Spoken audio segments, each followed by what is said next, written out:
সকালে ব্রেকফাস্ট করে একদম রেডি সেডি হয়ে গিয়েছি। এখন যাচ্ছি ব্রকরেশ্বর। আর নিচে কিন্তু গাড়ি দাঁড়ানো রয়েছে, ঠিক আছে, রেডি রয়েছে একদম গাড়ি। একদম নিচে চলে যাবো, নিচে গিয়ে গাড়িটা ধরে নেবো। চলো তাহলে যাওয়া যাক। গাড়িটা এখানে আমরা উঠে যাবো। আর রাস্তায় যদি কোনো মানে সেরকম ভিউ দেখি তাহলে তো দেখাচ্ছে এবং বৃষ্টি হচ্ছে, ঝিরিঝিরি ফোন ভিজে যাচ্ছে।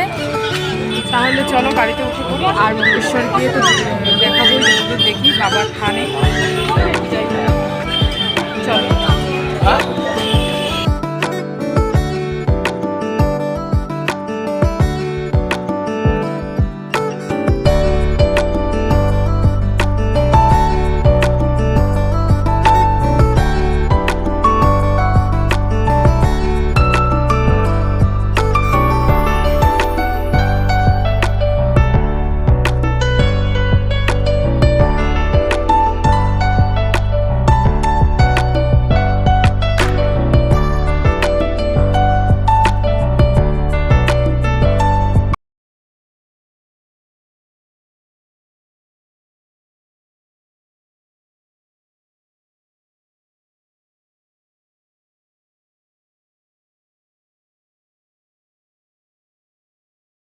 অবশেষে আমরা কিন্তু 3 থেকে 3.5 ঘন্টা পার করার পরে তারপর বক্রেশ্বর মন্দিরে আসলাম। আর এটা হচ্ছে গেট।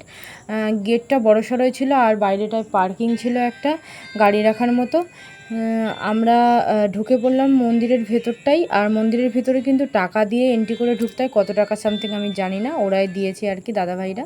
তো ভেতরে এসে একটা পেপসি খেয়ে নিলাম, সবাই আর কি খেয়েছিল। তারপর ভেতরে চলে আসলাম। আর এইটা কিন্তু 45 ডিগ্রি গরম ছিল আর কি, 45 ডিগ্রিতে ফুটছিল হালকা হালকা করে জলটা। কলটা প্রচণ্ড গরম ছিল, হাত দিয়ে দেখলাম।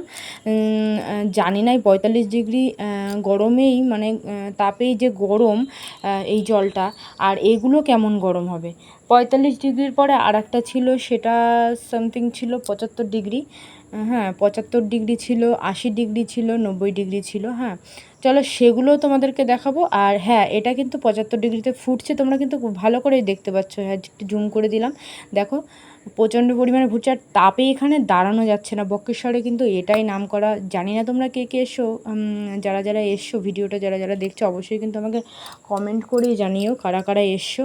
হ্যাঁ আর এটা কিন্তু 90 ডিগ্রিতে রয়েছে। হ্যাঁ তো দেখতে পাচ্ছ প্রচণ্ড পরিমাণে ফুটছে। আর এখানটা প্রচণ্ড পরিমাণে তাপ। যাই হোক আমি ভেতরে ঢুকবো, যেহেতু বাবার পুজো দেবো ওখানে। চলো তাহলে ভেতরে যাওয়া যাক। আর আমি কিন্তু জানি না ভেতরে কি আছে বা না আছে।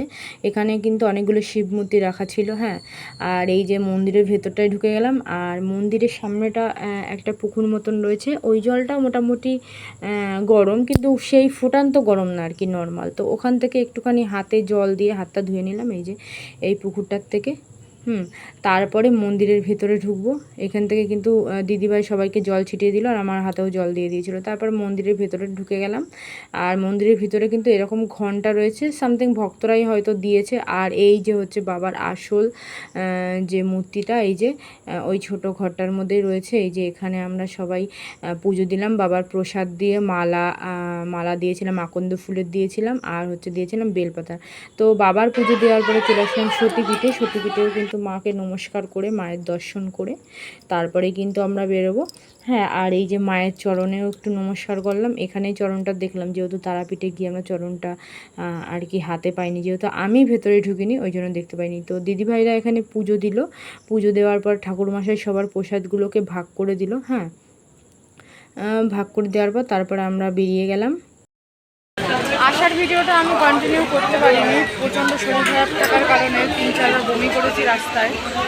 যাই হোক এখন বাজে 2:54। আমাদের আবার 3:30 থেকে 4টের মধ্যে আবার মন্দিরে যেতে হবে মায়ের দর্শনের জন্য। তাই জন্য আবার সকালে যেই হোটেলটা এসেছিলাম সেখানেই আবার খেতে চলে এসেছি। এই যে মোটামুটি ভিড়, 1-2 সিট আর কি খালি আছে। ভেজ থালি নিচ্ছি, দেখি কী কী দিচ্ছে সেটা তোমাদেরকে দেখাবো। চলো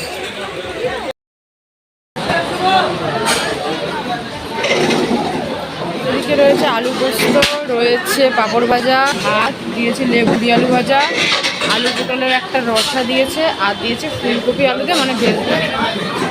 যাই হোক চলো খেয়ে নিই। লাস্ট লাস্টে কিন্তু একটা দই নিয়ে নেওয়া হয়েছিল। এটা কিন্তু চাটনিটা ছিল আর দইটা কিন্তু একটু টক মিষ্টি, বেশ দারুণই লাগলো।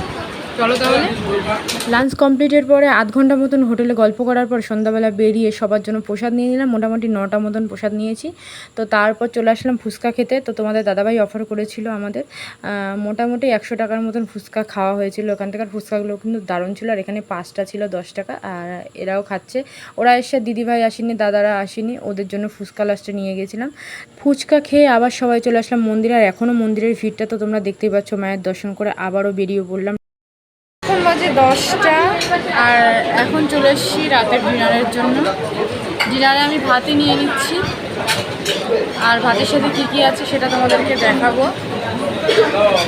চলো দেখি, এখনও খাবারটা আসেনি আর সবাই খাচ্ছে। এদিকে এই যে বসে পড়েছে, এদিকে সব খাচ্ছে, মানে ভর্তি পুরো জিনিসটা। আমাদের ভাতটা আসলে কি কি আছে তারপরে দেখাচ্ছি। তো এই যে রাতের ডিনার চলে এসছে। এখানে ডাল রয়েছে, আবার আলু পোস্ত দিয়েছে, এখানে পাঁপড় দিয়েছে, সোয়াবিন আলু করেছে রাত্রে, আর আলু ভাজাটা চেঞ্জ করে অন্যরকম আলু ভাজা করেছে, আর রাইস রয়েছে। আর আমি লঙ্কা নিয়ে নিয়েছি একটা। চলো তাহলে খেয়ে নিই।